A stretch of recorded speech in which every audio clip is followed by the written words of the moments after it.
Bicolano on the jump, Anglers Glove, BAAC HAPLI versus Rand. It's leap year 2020, the last day of February 29 to be exact.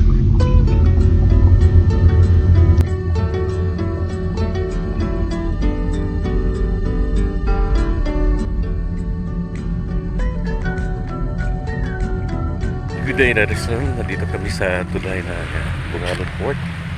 And this is weekend, Saturday, the last day of February, the 29th day.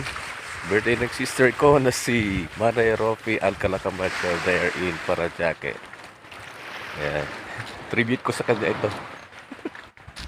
Around 4 in the morning, we were awake and got our gears ready for fishing. As we traveled more than 1 hour in order to reach the port of Bongalon, Sangay, Camarines Sur, here in Bicol, Philippines. As we tracked the destination, the old port wherein it needs so much repair, some locals were already there.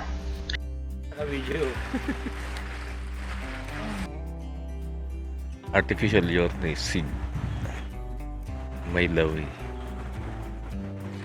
All natural kaya ang lure mo. Hindi.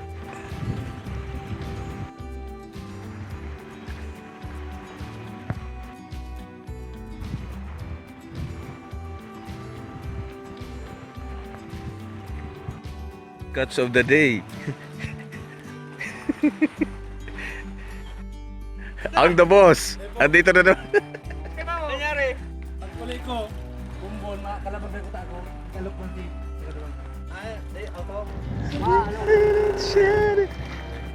Ano ba, Roy? Pinakuha na. As I approached them, they were using just lines and hooks, plus the live bait, the live shrimps as bait. And the result, they got more than what we expect for. They caught more than we do.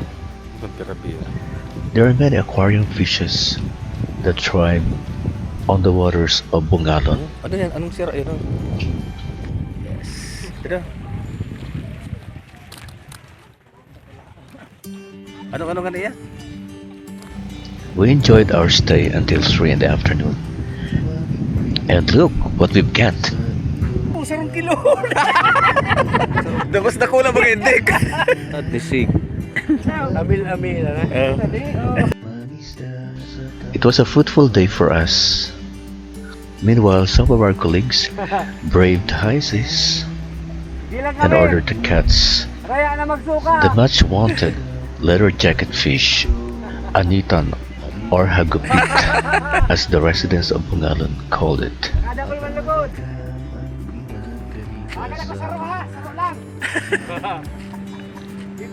Ayan po sila, Sir Neil.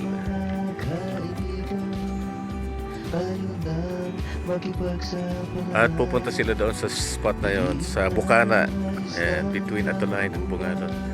May parting patitinan na yan. Patitinan na yan, kuya. Diyan sa spot na yan. Until then, see ya on the next fishing adventure. Let's protect the marine environment. Let's advocate selective fishing or angling. Fish on, tight line, Alachamers. Ang pamimimit dapat buhay talaga yung pain mo. Kaya nito, kay Kuya, from Sangay. Daig kami. Ilang oras na kayo, Kuya, dito? Kararating lang dito. Mas marami na silang huli sa amin.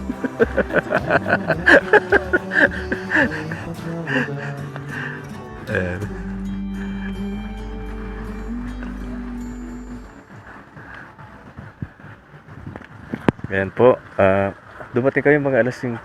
Ano oras ba? Basta, oras na.